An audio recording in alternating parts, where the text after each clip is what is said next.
On the News Channel 5 network, this is Inside Politics. Hello, everyone. I'm News Channel 5's political analyst, Pat Nolan. Welcome to Inside Politics. Today on Inside Politics, we continue our discussion on the regulations of firearms in this country in the wake of the recent mass shooting at a South Florida high school that left 17 students dead. Our guest is John Harris of the Tennessee Firearms Association. John, welcome to the show. Thank you very much. What is the Tennessee Firearms Association? The Tennessee Firearms Association is a nonprofit. We're recognized by the IRS as a 501c4 that was formed 22 years ago now to advocate for the safe and responsible use and ownership of firearms. So under that umbrella, we look at legislation that's running regarding who can own, who can carry, what self-defense issues are out there, restoration of civil rights, the use of public lands. We look at a broad spectrum of activities. And on the spectrum, you're probably a little bit more towards the NRA than perhaps other gun control groups. Oh, absolutely. Yeah, we're very much a Second Amendment advocate. Now, reading from your website, I read that it says you believe gun ownership is an inalienable right under the U.S. Constitution and that the right comes from God, not from government. Is that right? Well, we very much agree with Scalia's opinion in the Heller decision that says that the right pre-exists the Constitution, and all the Second Amendment does is guarantee the existence of the right and prohibits the federal government from infringing it. So yes.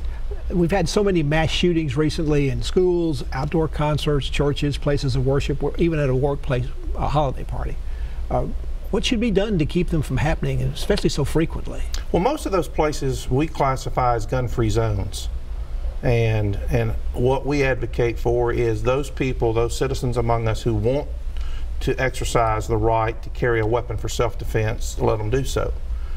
Because we're not going to stop those types of attacks, you know, because if it's not going to happen with a gun, you can get access to explosives. The Boston Marathon was crock pots that were loaded with explosives.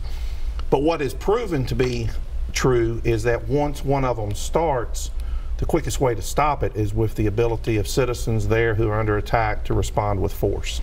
So one of the debates that's come up since what happened in South Florida is the idea of arming teachers. That is something your organization will support, and I think there's a bill in the Tennessee legislature to start moving in that direction. There's a couple of bills that go in that direction, and our organization takes the position of if that teacher has gone through the process and has a handgun carry permit, that it makes sense to allow them to be armed on school property to defend themselves. They're not a police officer, they're not forced to do it, but it's a voluntary participation.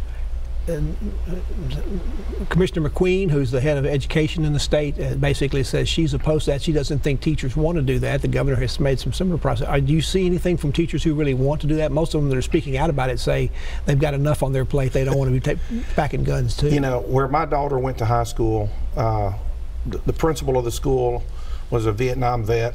The chief of maintenance was a retired Metro police officer. And I have talked with teachers across the state who say, I've got a permit, I'm willing to carry. I'd rather have it with me if something happens than out in the car or at home. So I think it's very much a personal decision.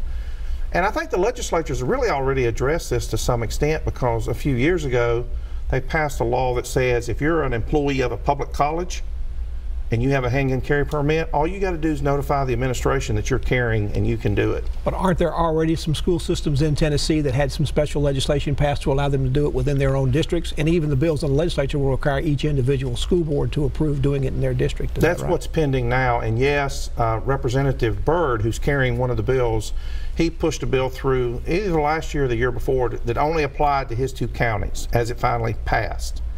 And one of the reasons we see this law this year is not what happened in Florida. It's because under his bill, the teacher had to have 40 hours of training from either the sheriff or the law enforcement agencies in the district. And even after the law passed, not a single teacher was able to get the training that they were required to have. Governor's talking about appointing some kind of group that's going to, he's going to actually announce a plan that's going to deal with school safety. Do you have any idea what that'll be looking like? It's supposed to come out probably as early as next week. I think the end result of the plan turns largely on who he appoints to draft it.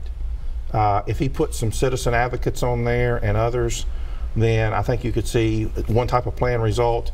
If he puts basically law enforcement administrators of the school system and others who are already speaking out against arming teachers, I think you'll have an entirely different plan come out. One of the big supporters of arming teachers this past week or so has been President Donald Trump. Now, he's proposed a lot of different things he wants to do in terms of gun control. He was supposed to be a Second Amendment guy, said he didn't want to make any changes. Is he still on your side? It's kind of hard to tell. It's hard to tell from time to time because of his Twitter account, you know. A lot of people feel that way about his Twitter's account, yeah. So what are your thoughts about that? He's more on our side than Hillary Clinton ever would have been. So it's, you know. But how comforting is that? Well, yeah, I understand. I think part of it is, and I feel this way about a lot of politicians and legislators, is they say they're strongly in favor of the Second Amendment because they know that resonates well with voters, a lot of voters, not all, but particularly the Republican candidates. But they don't really fully understand what the Second Amendment exists to accomplish. And so when they get exposed to a little bit of that, it takes them back.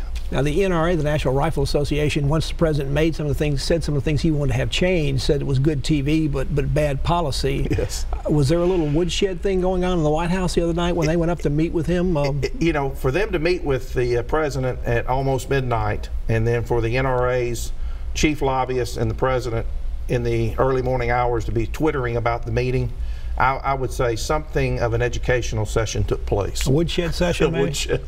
The president also particularly spoke out and said in the area of mental health that perhaps we ought to start having the authorities take the guns away first and then do due process. I suspect of all the things the president said, this idea of going and getting their guns probably stirred up the NRA and your folks more than anybody else. That's an extremely difficult area to address because the issue of mental health is clearly related to the incidence of the improper use of firearms. It's a common thread in some but not all of these mass shootings. And the question becomes, how do you define what mental health categories are severe enough to require immediate action versus maybe is just depression because a spouse passed away? With the president sort of backing up on some of that, does that mean a lot of the ideas or the pushes in Washington to make change has pretty well hit a roadblock? I mean, the Senate's already backing off from even looking at any bills. If you look back over the last 23 years that I've been doing this, almost without fail, you have some kind of tragedy, a mass shooting, a terrorist attack, Chattanooga event. You know, it happens with some frequency, and I don't know that it's choreographed at all, I'm not saying that, but it happens with frequency. Every time we have this sudden emotional knee-jerk response of we got to do something. And if you look at it collectively over time, they very seldom do anything once the shiny nugget of politics passes to another topic. John Harris of the Tennessee Firearms Association is our guest. Back to continue our conversation after you watch these messages. Stay with us.